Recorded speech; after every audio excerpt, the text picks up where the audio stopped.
No, just do it there. Just start there. Right, welcome back to Hot Kopics, the Kop TV, the voice of football's most famous stand, even during pre-season, the end of the season. Doyle was late. We'll just start it like that. Doyle was late. But that's why we're laughing at the start. Smash that like button, get your comments in. Lots to talk about today, including Florian Wirtz. Is he worth the money, the cash that Bayer Leverkusen are demanding of Liverpool? We'll speak about that. Of course, there's some quotes coming out from Alisson, which are quite interesting. Diogo Jota won the Nations League last night, even though he pretty much did absolutely nothing. A little cameo. And there's some quotes from Harvey Elliott as well. And if you believe what you read on the internet when it comes to Liverpool and the transfer business, apparently this is going to be a busy day today. But we're obviously recording this at just past 10 in the morning. And the actual transfer window shuts tomorrow for a week.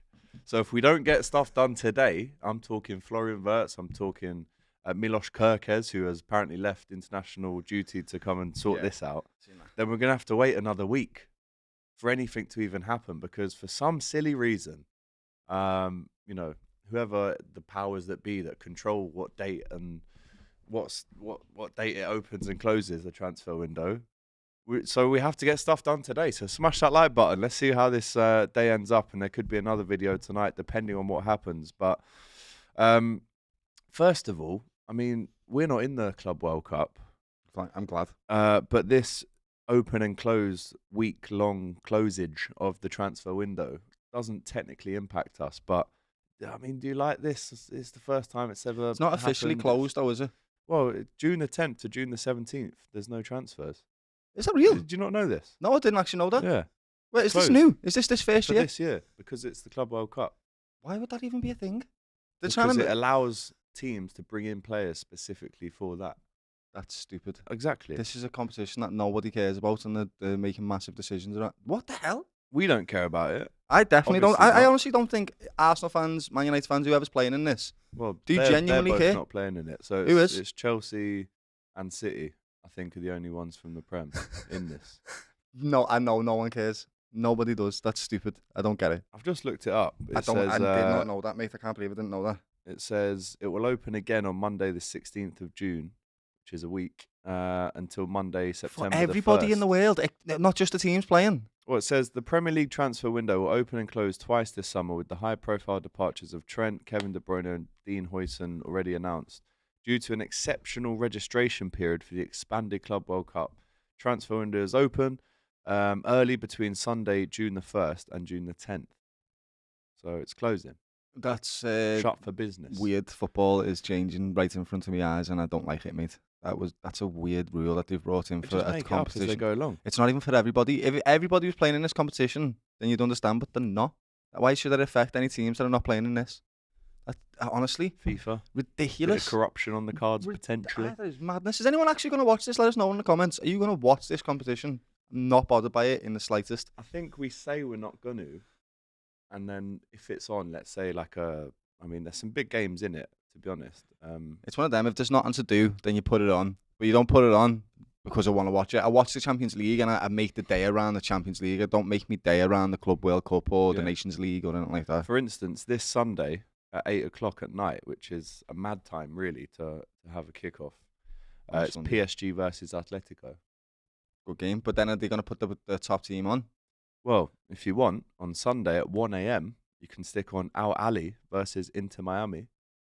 And then, if you're still up from that, you can watch Bayern Munich versus Auckland City, the big team from New Zealand. This is in the Club World Cup. Chelsea are playing Lyon this time next week. Not that Lyon. I'm talking about the Lyon from Liga MX in Mexico. Oh, yeah, that one. Yeah, I'm onto it, yeah. As in Leon, actually. Lyon is the French team. And if you're not bored of that, there's Botafogo versus Seattle Sounders at 3 a.m. Mad games, to be fair. So let us know. First and foremost, I'll ask Liverpool fans this question. At some point, would you like to be in this competition? And are you going to watch it? Are you going to watch it? So let us know what you think. I mean, it's a worldwide competition. It's called the Club World Cup. And Liverpool have won the 2019 version of it when it was actually called the Club World Cup. Now it's called this, but it's that one I just spoke about is now the Intercontinental Cup. So yeah, it's all over the place. Late kickoffs and teams that you've probably never heard of are in it. But do you know what? I'll probably watch a bit of PSG Atletico. I probably will. I'll be honest with you. But the one thing that's intriguing about it is the mad lineups. Like I'm watching Brazilian teams play against American teams. That is crazy. New Zealand is the one that does my head. Like, wow. Yeah, it's mad. But Real Madrid are playing Al Hilal. Man City are playing Wydad AC. So there's some mad games going on, and it kind of almost replaces the intensity of a pre-season, if you will. So Liverpool fans, you want to be in it next time, and will you watch it this year? Florian Wirtz. Yeah. I was on TalkSport yesterday, and the latest is, even though we seem to get the latest every day and it seems to be just the same, but the latest is, as I sneeze, bear with. Bless you. The latest is they rejected £113 million because, according to Paul Joyce, they're holding out for £118 million. This story initially broke on May the 23rd, so we are looking at our third week of talking about this now. It's frustrating. My question to you is, and we saw a little bit of Florian Wirtz against France, didn't we? Where apparently there was 0 out of 4 take-ons. Yeah, tried to go past Gusto, and not one of them worked. 5. Yeah. So there's a couple ways to break this down. We'll get to the end point, which is this probably still will go over the line and Liverpool will just meet the demands. But is he worth the money? And we can't just reactionary go off what we've seen this week, but they keep holding out. We thought we did them a little favour by giving Brentford Kelleher so they could get Flecken, which should have maybe sweetened the deal a little bit. And on TalkSport yesterday, I said maybe they are feeling a little bit regretful about allowing Frimpong to go on the cheap. I mean, at what point do you think this gets done? / is there a stage where Liverpool just go, do you know what? Can't be asked anymore. I think with the things that have happened to us in the past with Caicedo and stuff, I think Liverpool will go all out now and just get the player that they want. £118 million is too much for any player on the planet. It's as simple as that. I worry about how this will affect him even when he does come. Watched him yesterday, and I've seen him a handful of times, maybe 10 times watching him. And he's a great player. But yesterday didn't shine, to be honest with you. And he's going to have games like that in a season without a shadow of a doubt. He's coming to a new league, and he's going to have to hit the ground running. With a £118 million price tag on your head, is he going to feel the pressure of that? I feel like it's doing him even a disservice in a way, lad. I don't understand why they're holding out for £5 million. However, I do think if we offer the 118, that's it, done. I think it's what you said. We got Frimpong, who's a quality player for 35 million, and I think we're playing that over 3 years as well, to be honest with you. So it's 10 million a year.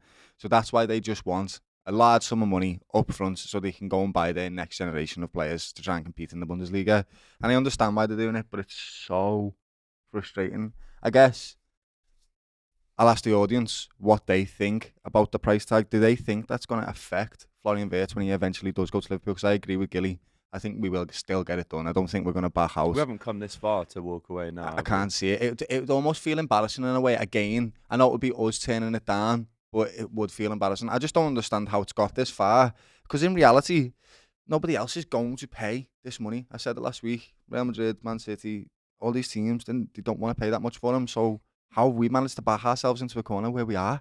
I don't know. We're bidding against ourselves at this point. I don't actually understand it, other than they just keep hardballing, and we want the player, so we're just going to have to do it. But that price tag is not... No player should be worth that much, in my opinion, mate. Nobody. Doesn't matter how good you are. I think if you say top 10 best players in the world right now, I genuinely am not being biased. I would put him there because he's fantastic. But would they pay 120 mil? Would they want to do that? That is crazy. When do you think... I mean, obviously, as I said, the window shuts today for a week. Do you think this gets done today? No, mate. So this time next week, we'll be sitting there talking about the same thing. The fact that the bid's just being rejected, I don't know how long it takes formally for clubs to accept another bid. Personal terms are there. 355k a week, 5-year contract. So he would be right up there with Virgil and Mo Salah in terms of the highest paid player for Liverpool. But if it drags on another week because the fee hasn't been met, it gets to the point where you're like, this is taking too long. It's so out of I know scope for we're still at Liverpool. the start of the window and we're bidding against ourselves. It's just us in the race now. But yesterday, the latest was that Leverkusen are holding out for the fee of 180 million to do a deal, and the German club are braced for Liverpool's next offer. Confidence and agreement is very close. Like I said, he wants to move. We've seen him nodding when he's been asked the question about going to Liverpool. So the haggling over the small details and bonuses seems a little bit routine at this point, and eventually Liverpool will get there. And we're not saying the player isn't good. We're not saying, we don't want him. We do. Yeah. And the biggest clubs in the world just go and pay the money. Do you think there's been a little bit of maybe acting like we aren't a big club by chucking in a few lowball offers, even though really, I think the initial one was 105. That's not a lowball offer. Not a lowball. That's a lot of money. I think it was 105, 109, 113, and they want 118. So it would by the time this finishes, there would have been 4 bids. And Liverpool said this on TalkSport yesterday. Apart from Lavia and Caicedo 2 years ago, I can't remember us ever being in a bidding war for anyone. That's not really our style. No, we don't. We usually But get the 4 job bids. done. Mad. Don't like it, to be quite honest with you. But it is what it is. We're going to have to go all out for the player because we want him. Better be we need worth him. it now. And this is why I'm worried, mate, because I don't think anybody is worth that. The only player in my mind right now that I can visualise for £100 million that's being successful is Declan Rice, lad. I when I look at him, I go, cool. How much is Haaland worth, in your opinion? Probably it's around the same as Wirtz, mate, 120 mil. He's not great all round, but if you want goals, he'll get you. He's specialist, right? I don't know, maybe 100 mil. It's difficult. The market is massively inflated. I also hate the fact that Liverpool are going to contribute towards the inflation of the market by paying this much for a player. But isn't this what big teams, big champions do? I guess they do, yeah. It just feels so out of scope. It feels so unnatural for me to talk about this with you right now, and I know it does for you. £100 million transfer, 350 grand a week, straight away for this club. Why do we feel like that as Liverpool fans, even though it isn't our money? It's not coming out of our... I mean, technically, we buy tickets, we go to the game, we buy a shirt, so I suppose a small percentage of it is our money. But yeah, why do Liverpool fans feel so, wrong about this fee, the wage? It's just a bit alien to us. Yeah, we're not used to it. And also, if you look at players like Lucio Diaz for Liverpool, how much is he on? He's on 55 grand a week. And Florian Wirtz, who's done nothing for Liverpool right now, and no doubt about his quality. He's a wonderful player, but he's done nothing for the club. Has he really earned a pay package of 350k a week?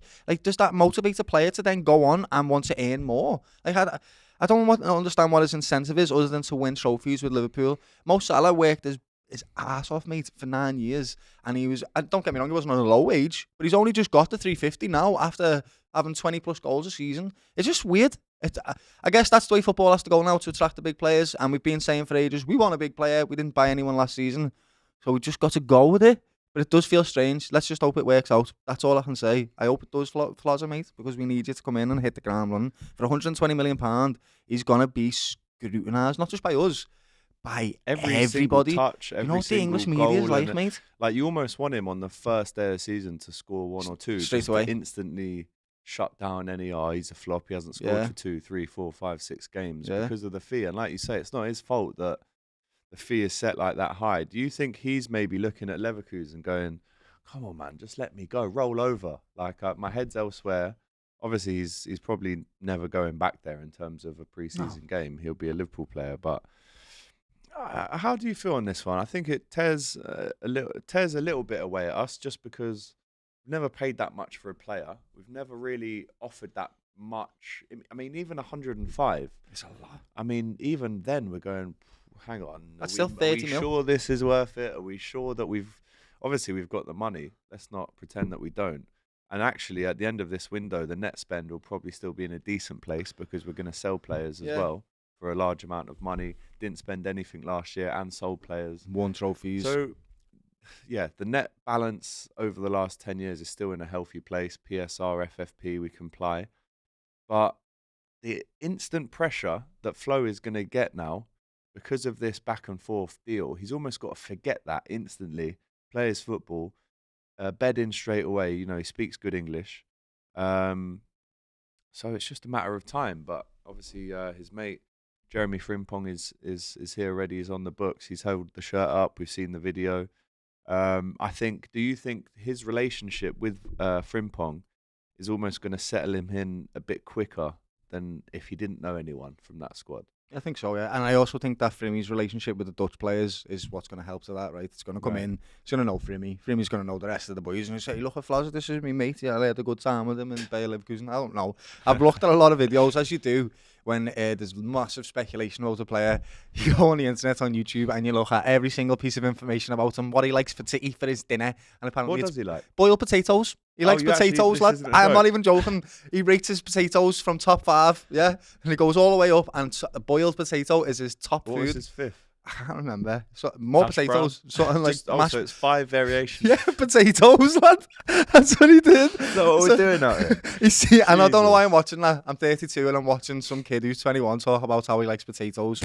I don't know why I watch that, but that's what you do when you... 5 potatoes right now, go. Go ahead. Jack potato number 5, smiley faces number 4, number 3, triple fried chips number 2.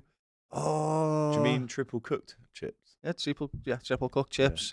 Number 2, with a bit of beef dripping on. Oh, I'm just gonna go straight to number 1, and number 1 is mashed potatoes with lots and lots and lots of butter.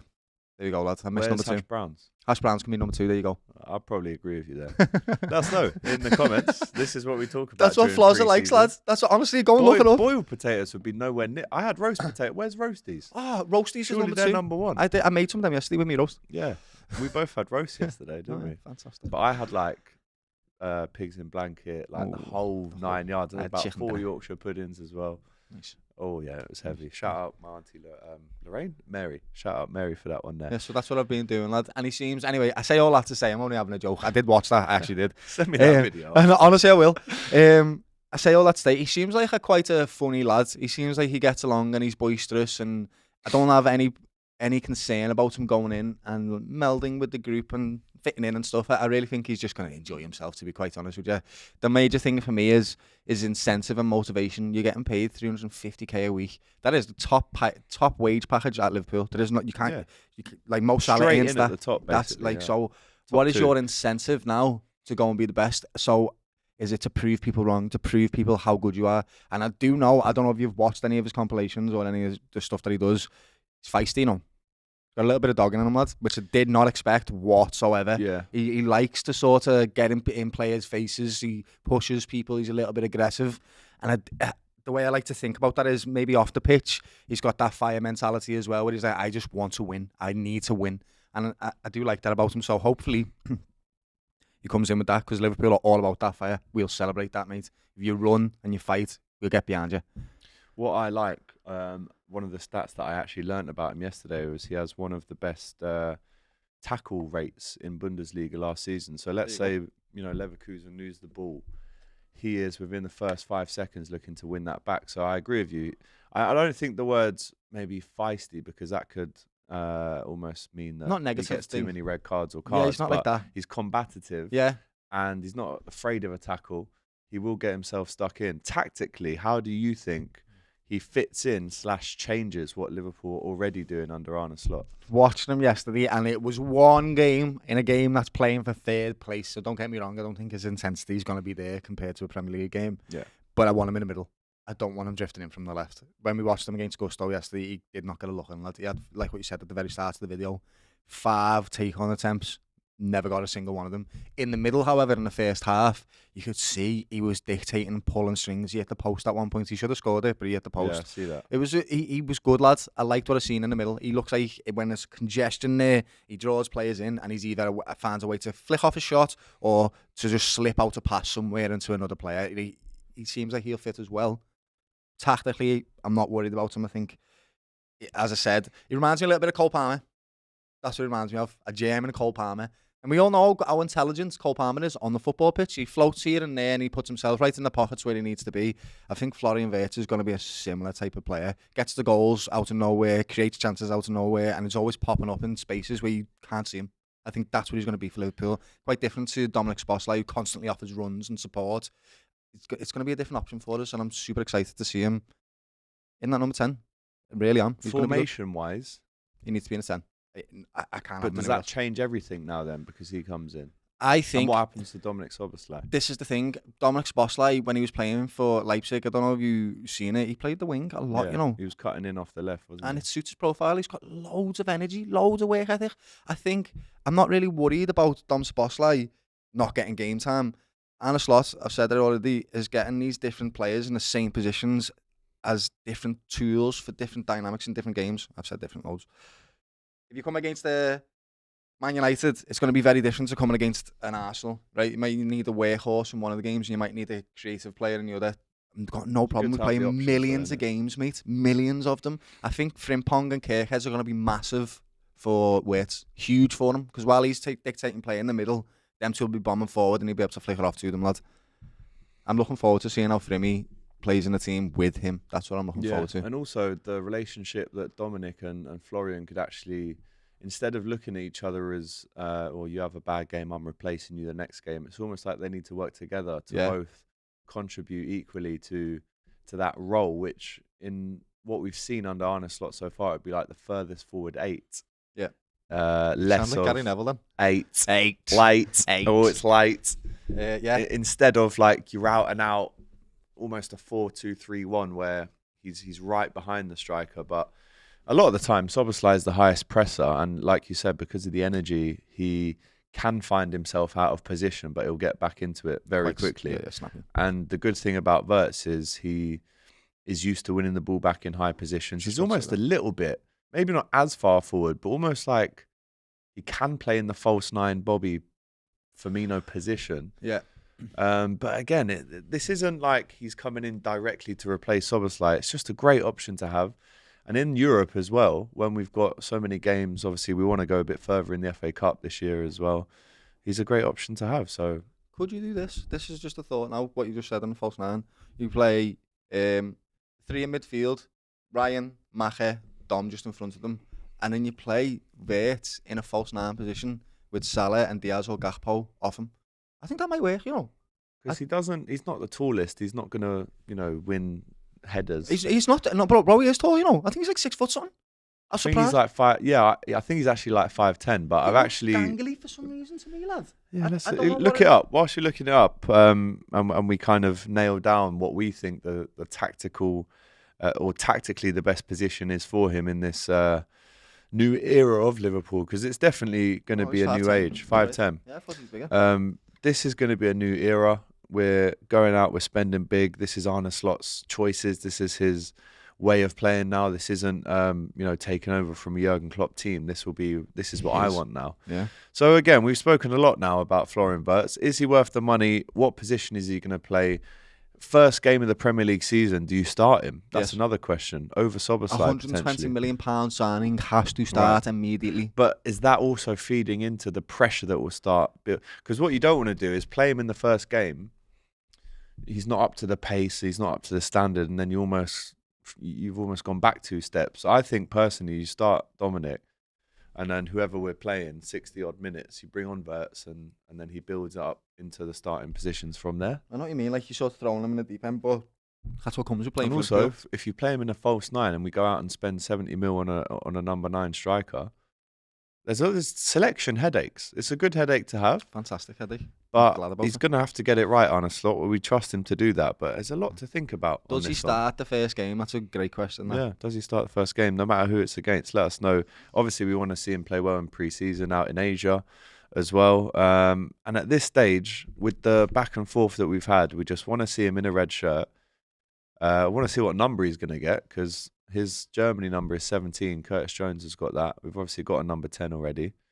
So there's just a load of questions that we've got for you. Answer them in the chat for us right now. Also, some quotes coming out of the camp as well from Harvey Elliott, who still plays. I say still plays. He still is involved in the under-21 squad as a 22-year-old. I know technically you are allowed to do that. Do you know what? It's mad, right? I believe the reason why he hasn't actually been called up for an England first team squad. Do you remember he mocked Harry Kane back in the day? I think it was like Snapchat or something. Mocked his like voice. That's why, bro. I'm telling you now. Like Harry Kane would have said, I don't want him in the squad whilst I'm here. I'm telling you.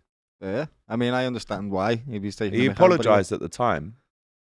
and they've obviously played against each other when he was at Tottenham. But why else would he not have been called up to that squad? He's a Premier League winner. Mate. I feel bad for Harvey. And here's the quotes. Just in between everything all the time. Here's the quotes before we get into it.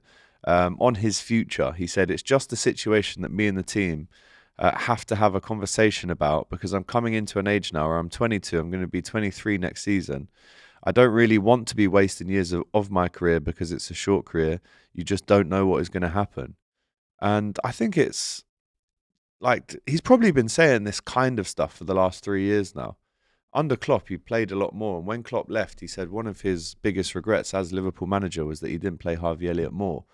But, you know, Arne Slot didn't really care about that comment. And I think he only got about 900 minutes across the whole season, and I agree with him. As a 22-year-old going into your 23rd year, you do need more time. You need more experience. But he's, you know, he was at the club when we won the first Premier League. He's won the second one now. You know, he's won every cup really there is to win. I think he joined too late for the Champions League. But, you know, he loves Liverpool so much and we love him, so we don't want him to stay. But is this moving into a Kelleher situation now? Yeah, it is. That's the problem with being a quality team, unfortunately. Sometimes even when you have really great players, the players in front of them are just that little bit better. And that's what we're looking at with the likes of Florian Wirtz or Macher or Ryan. It's just not working out for him, even though he's a fantastic footballer. Harvey Elliott will do good in any team that he goes to in the Premier League. I truly believe that. If he went to like Naples the same way as Scott McTominay is doing, he would have a great time there. Like, it's sad to see him almost doubting his Liverpool career now and being upset where he is in his career. And I can't really, like, let's think about where he could go. Where would he actually work now? Well, if he was still offered to Leverkusen and he said no to that. I know. So if we're talking about Premier League, where could he fit in now, mate? It's hard to put him in. He's like, you know, he's almost like a forgotten player, which is it's sad because 10s are still being used. You're looking at Dom, you're looking at Wirtz, they're number 10s, so why aren't they getting used? So why isn't he? But he just can't fit him in. It's almost like I can't pick another team, and I don't want to because I know how much of a Liverpool fan he is, and I know that he would hate coming up against Liverpool. He'd hate playing against them. So I would say abroad. Yeah. You don't get forgotten about if you go abroad, but it's an opportunity. I mean, Dortmund would be a good shout. They've obviously just got Job Bellingham in from Sunderland as well. The Bellinghams just hate the Prem, don't they? Swerving just, it like yeah. Well, I mean, I guess Job's looked at that and seen how successful his big brother's been, and went, why not follow suit? He doesn't want to play for Dortmund. They're a belter team. They are great. I mean, Milan, they're probably AC, Inter. I can see that as well. Could you go to like I don't think he'd suit Atletico. No. But he's not going to go to Barca or Real. He's already rejected Real years ago because of what Ramos did to Salah. Have you got an offer from Real Madrid? Yeah. What? In like 2018, 2019. Did not know that. So it's a difficult one. Juventus, I mean, they're not what they used to be. I think Italy with the AC Milan. Napoli? That's what I just said then. Naples, you'd have a good time there. But I think he's too good to be in that league still. I think he's good enough to be in the Premier League. I honestly think, I know it sounds silly, but the Brentford team again, somewhere like that would suit him, lad. Plays nice attacking football. It's great. Or Brighton. Maybe somewhere like Brighton would look after him. Yeah, they've already made a little inquiry and he's not interested. Don't know what to say to you then, Harvey, mate, because I doubt you're going to get much. Is this his last chance this season to break into the first team he's before? He's going to be gone before the start of the season, mate. Really? Yeah. How much would you get for him? I just love him. How much is Harvey Elliott worth? Let us know in the comments. 50 mil. 50 mil, I agree. English, young, 22. Premier League winner. If you took away the name and just saw that on a piece of paper, you go, he's about 50 mil. Yeah, I agree. He's a decent player. I feel bad I love him though, man. Yeah, we do. I think Liverpool fans, we fall into this trap sometimes of like, because we're such an emotional fan base, an emotional club, gone through so much, I think sometimes we fall into this trap of like, oh, I love them, I don't want them to leave. Of course. But for him, he's 22. He will leave at some point. He's got 10 years, 12, and 10, I can see him 12 coming years back left. to Liverpool one day. Maybe. But he's got 10, 12 years left on his playing career, right? Is he going to be at Liverpool for them 10, 12 years doing this? No. And would you want it for him? No. So it's just got about finding the right club for him so he can thrive. I definitely wouldn't like to play against him. I'd be sad to see him play against Liverpool for the same reasons of what you said. When he does interviews, bro, you can see how much he said, I love playing here, I love this team, this is like a dream for me. And like, you can see it he really means it. It's not like just a press thing. He genuinely is elated to play for Liverpool, and we're happy to have him.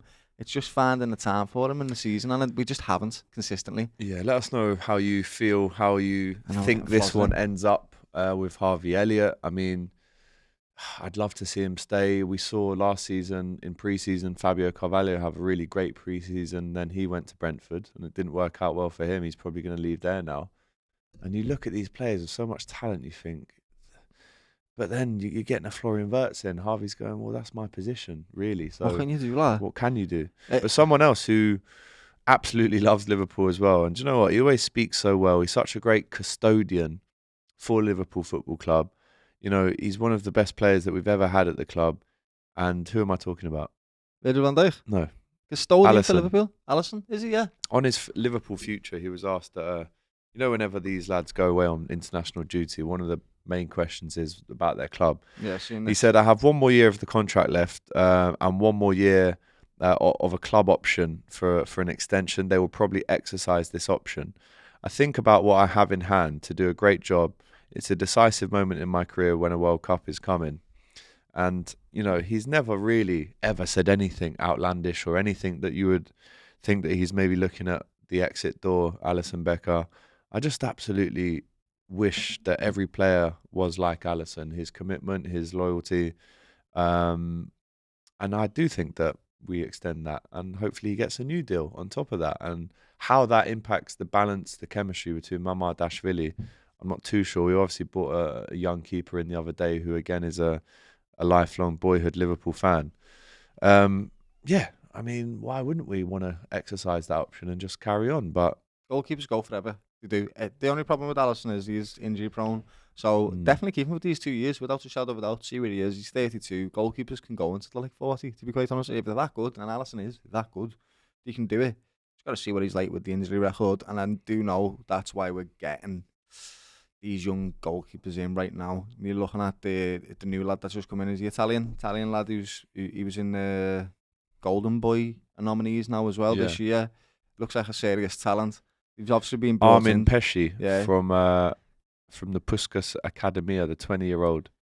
Has signed in. He's been brought in to learn from Alisson. Both of them have Mashvadili as well. And if you look at Kelly, obviously a lot of that's his own back and his talent and that, but he will have definitely learned from Alisson without a shadow of a doubt. Alisson needs to be in the dressing room for as long as possible. He's not just great on the pitch, he's great everywhere else as well. He is a grounding force, you can see it. I like his attitude. I like how he all handles himself. He always leads humbly. He's a great man to have around, lad. He really is. He's a very grounding force with the rest of the young lads. Great for them. And also a wonderful goalkeeper to top it off. Yeah, and just, you know, what he's been through in his personal life as well, and how the club have stuck by him like glue. And the only small question mark on it is the injury proneness of him. But yeah, Pesci. Any relation to Joe Pesci? That would be interesting. Especially Italian lad as well. Yeah. Armin Pesci. He's 20, 46 appearances in the Hungarian top flight, and was previously nominated for the prestigious European Golden Boy Award, which to be nominated for that as a goalkeeper is pretty wild. Yeah. 1.5 million adds to the depth that includes Alisson, Mamardashvili, and Viteslav Jaros, and Harvey Davis is there as well, who will probably get loaned out. But yeah, you know, very good, promising goalkeeper. Grew up a big Liverpool fan as well. He put in his picture, a picture of him as a kid. I actually thought that was Harvey Elliott, the picture of the kid when I first saw it. The big gold trophy. Yeah, this kid was born on the same year that we won against Milan. Yeah, 20 years ago. Mad. So yeah, big him up, man. He only turned 20 in February. 9 clean sheets in 30 games in the Hungarian top flight. Very different, obviously. Oh, he's Hungarian, is he? I'm trying to find it. He comes from the Hungarian league. Armin Pesci. Let's just get this. Might be, lad, if he is. That's great, right? Because we've got Dom and Kehes coming in now. You can see how the people buy for social dynamic as well, definitely. He seems like a good little Hungarian. talent. Born in Hungary. That's good, lad. Hungary, sorry. It's up to Dom now to take him under the wing a little bit and be like, right, this is your team now, mate. Yeah. It's that 5-year contract, does it? Yeah. Lads, happy days. Sound Jaros and And how much is he going to learn from Alisson as well, just being around the place? Untold amounts, mate. That's why I'm saying Alisson needs to stay. Like, even after the 2 years, I'd still offer him a contract extension again, just to keep him in the dressing room. You need winners there. You need the old guard to lead the new guard. At least let them win something, and then you can chip. Yeah. Yeah, I agree. So the latest news is Florian Wirtz, we're still umming and ahhing. We are eventually going to get it across the line, but this is Monday the 9th of June. Today, the window shuts at midnight tonight for a week. So does it get done today? Let us know. And if it does, I'll have another video for you. But could we be sitting here next week asking the same question? I think so. We probably might be. What are your thoughts on Harvey Elliott? We did a bit of a deep dive in there about where he could fit in, where he could leave Liverpool for. And Alisson as well. I just love it. Just absolutely adore him. He's the best goalkeeper I've ever seen in my life. Liverpool, so without a shadow of a doubt, he's one of the best goalkeepers I've ever seen. Full stop. It. Yeah. Where does he? How long does he stay for? Do we keep him for after the 2 years? Let us know. Let us know in the chat. And yeah, just let us know what else you'd like us to talk about. Obviously, there's not much going on right now, so we're going to try and pack out the shows as much as possible. You know what's funny? Come next week, we'll have watched a lot of them club football. Not at 1 a.m. though. I'm not watching that. No, not the 1 a.m. ones, not that. But the 8 o'clock ones and that, we will have watched it. So we'll probably talk a lot about that as well. If you've got any questions around it. And we'll see what it's like to see if Liverpool actually want to be in it next year. Yeah. Also, I don't know if this will make you feel old, right? But on this day, in 2011, Liverpool signed Jordan Henderson 14 years ago. That does, because I remember exactly where I was when my phone went and I saw it. I was in Madrid with my cousin Ryan, Lorraine's son. And I said, we've just signed Jordan Henderson for 20 mil. And he went, lads, why have we spent 20 mil on that little moppy? And then he actually was all right in the end. Yeah, he turned out to be one of our best captains. Right, smash that like button, get your comments in. What would you like us to talk about throughout the off-season, the pre-season, however you want to call it? And hopefully, next week, Doyle will be on time. No one. Much love. Yes, you will. Otherwise, there is a forfeit. Otherwise, we're to make it a bit more entertaining for the pre-season. I'll be here 10 minutes early. Yeah. Okay. Definitely not that forfeit on the screen. Yeah, that's a mad one. You're moving mad in there. I can't even read to you what's on the screen. Anyway, smash the like button. Get your comments in. Go follow Doyle if you haven't already. And subscribe to the Kop TV. Yes, please. And whatever happens, we'll have a video for you whenever news drops. It'll just be, if it comes out, it'll just be me screaming on a camera like a little muppet. That's what it'll be. That's what you are. All right. Take care, guys. See you soon.